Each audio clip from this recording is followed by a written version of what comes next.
Hey everybody, welcome to this video on how to get started practicing, how to warm up, how to get in the zone without stressing yourself out and feeling anxious and all of that kind of thing that can sometimes happen to us when we sit down to practice. You know, we know we need to practice and we've gotten up the motivation and all of that, and then we sit down and we think, oh, it all just seems so overwhelming. And when I feel that way, which I often do, a lot of the time when I'm practicing now, you know, at my advanced age, I don't practice regularly anymore, and I'm teaching several hours a day, so that doesn't really happen. But I'll end up with a gig or a recording session or something, and I'll need to kind of cram for it.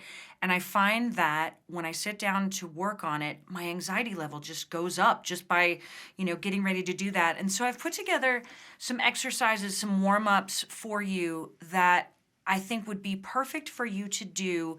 You can do this every single day if you want. It's not going to be too long. It's not going to be too complicated. You don't need sheet music for it. You don't need any of that. And all of these things are fiddle-centric.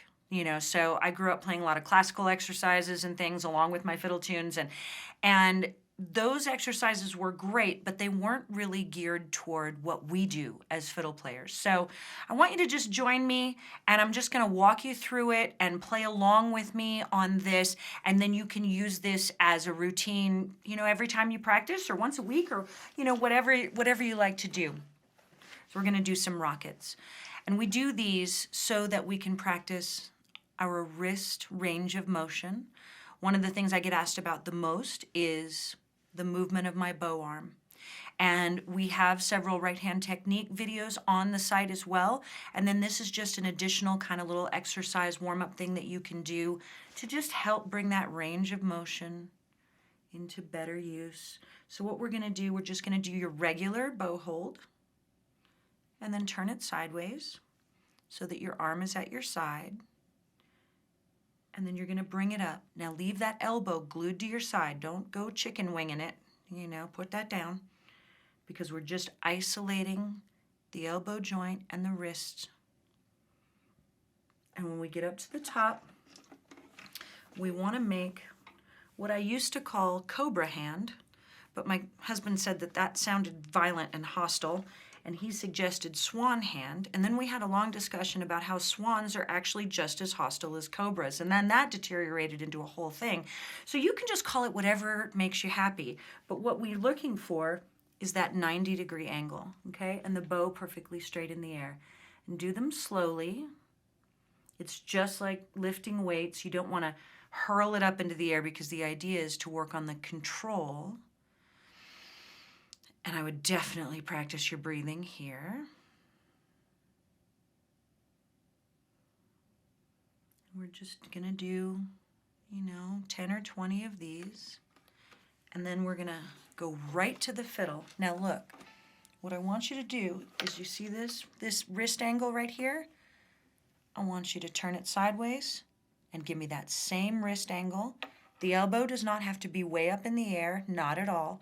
In fact, on the E string, my elbow is quite down toward my side.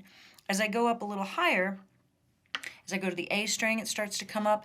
And by the time I get to the G string, it's only ever really parallel to the floor. So I'm never raising the elbow above the shoulder. So now let's take that angle, that wrist, and just do some long bows just to reinforce the motion. So when we get down to the bottom, right, we want that full 90-degree angle on that end. And as we come up here, we bring that 90-degree angle into play this way.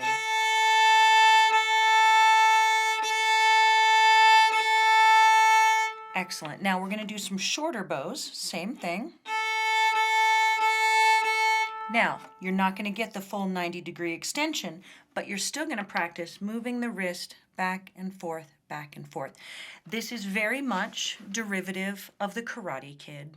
And so if you need to remember Paint the Fence, right? Go back, watch the movie, it's fantastic, and it will help you remember that motion, right? You can also defend yourself from attackers with this exact same skill. This is the value you're getting from this video. All kinds of important skills. So we're going to bring it here.